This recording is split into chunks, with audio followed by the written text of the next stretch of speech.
Hello everyone, welcome to my another videos, and in this video I gonna tell about thinking English means thinking process. So watch this video till end so you don't miss my any new videos.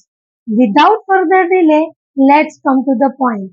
Friends, આજે આપણે spoken English માટે thinking process ને કેવી રીતે improve કરીશું. Because friends, in my English previous journey, I really didn't know importance of thinking process, and that's why I suffered a lot. And eventually I could better way to understand what is the thinking process, and that's why I am sharing these things. But before sharing the things, I really want to say bottom of my heart કે spoken English કોઈ પણ શીખી શકે છે. પછી એ student હોય, employ હોય, housewife હોય, વર્કિંગ લેડી હોય કે બિઝનેસમેન હોય કે પછી કોઈ ઇલિટરેટ પર્સન હોય, કોઈ પણ ક્યારે પણ કોઈ પણ એજે સ્પોકન ઇંગ્લિશ શીખી શકે છે. બીકોઝ આ એક લેંગ્વેજ છે. ધીસ ઇઝ અ લેંગ્વેજ, અને language is one of the easy common medium to connect with across the world people. તો ફર્સ્ટ ઓફ ઓલ ફ્રેન્ડ્સ, આપણે એ જાણીશું કે સ્પોકન ઇંગ્લિશ માટે thinking process is a crucial part, અને આપણા થોટને convert કરવા માટે ઇંગ્લિશમાં થિંકિંગ પ્રોસેસ કરવું ખૂબ જ જરૂરી છે.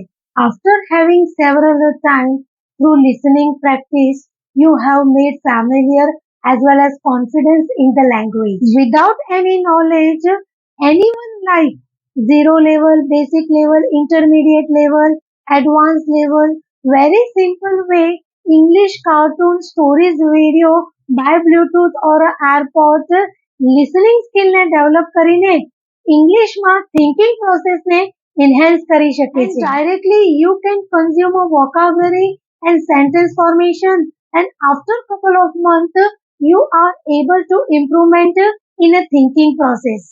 મિત્રો, once you developed your listening skill along with your any kind of work by Bluetooth or AirPod, your mindset would be changed and it would help some words, sentence formation automatically come from your mouth. You are able to do speaking practice by adopting listening practice. But you have to dedicate a particular time for listening and speaking practice. There are lots of technique available in internet. So imitate one of them technique while watching the video. Video જોતી વખતે play for a few seconds and pause it and try to speak the same sentences. So friends, this way spoken English ની તમે practice કરી શકો છો alone at home, and you can become fluent yourself. I will see you soon with my new videos. Till then, bye bye.